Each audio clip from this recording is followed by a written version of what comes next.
Let's have a look at the other one. It says find the mean and variance for each of the data. First n natural numbers दिए हुए. So we know natural numbers कहाँ से हमारे start होते हैं 1 से, and they would be obviously ending at n क्योंकि उन्होंने हमें बोला ही n है यहाँ पे. तो सबसे पहले हमें मीन निकालना है. तो मीन कैसे निकालेंगे? Sum of all these numbers. 1 plus 2 is there, plus 4 is there. उसके बाद आपका क्या हो जाएगा? up to n numbers, और डिवाइड में क्या आएगा आपके पास? Total number of observations are there which is n है. अब सम टोटल लोगे इन नंबर्स का, तो सम टोटल कैसे निकाल सकते हो? एपी के फॉर्मूला यूज कर सकते हो. यहाँ पे सम कैसे निकालते थे हम? n over 2 a plus an is there. तो यहाँ पे sn हमारा निकल जाएगा इजीली, सम टोटल निकल जाएगा. n तो n ही रहेगा, a की वैल्यू 1 है, an की वैल्यू n है. तो हमारे पास ऊपर क्या फॉर्मूला आ गया? n plus 1 divided by 2.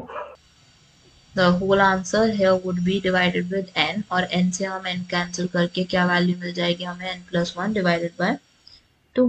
अब यहाँ पे वेरिएंस निकालना, तो वेरिएंस निकालने के लिए हमें पता है समेशन xi माइनस x बार का होल स्क्वायर चाहिए होता है, और ये वैल्यू निकालना इस केस में बहुत ही ज़्यादा डिफिकल्ट है क्योंकि n तक वैल्यूज जाएंगी तो हम तो ये करते ही रह जाएंगे, टेबल बनाते ही रह जाएंगे इसका. सो हमने यहाँ पे टेबल ना यूज करके what we would be doing is we would be using a different formula. This is square, sigma square variance होता है हमारा, और फॉर्मूला क्या है? समेशन xi माइनस का होल स्क्वायर, n से डिवाइड करना है, माइनस मीन स्क्वायर लेना है. ठीक है. समेशन xi हमारा यहाँ पे क्या हो जाएगा? xi की सारी वैल्यूज को एड अप कर दो. This is nothing but 1 square plus 2 square plus n square so on n square divided by n. तो इसका भी हम क्या निकाल सकते हैं? The sum total. Sum total इसका क्या होता है? There is a formula for this कि अगर आप स्क्वायर्स को ऐड करते हो और n स्क्वायर तक जाते हो, so the formula is n into n plus 1 to n plus 1 and we have 6 in the denominator. ठीक है. This is 2n plus 1 divided by 6. Now putting all the values here, हम values put करते हैं यहाँ पे. We would be putting the value of summation xi square. So that would be,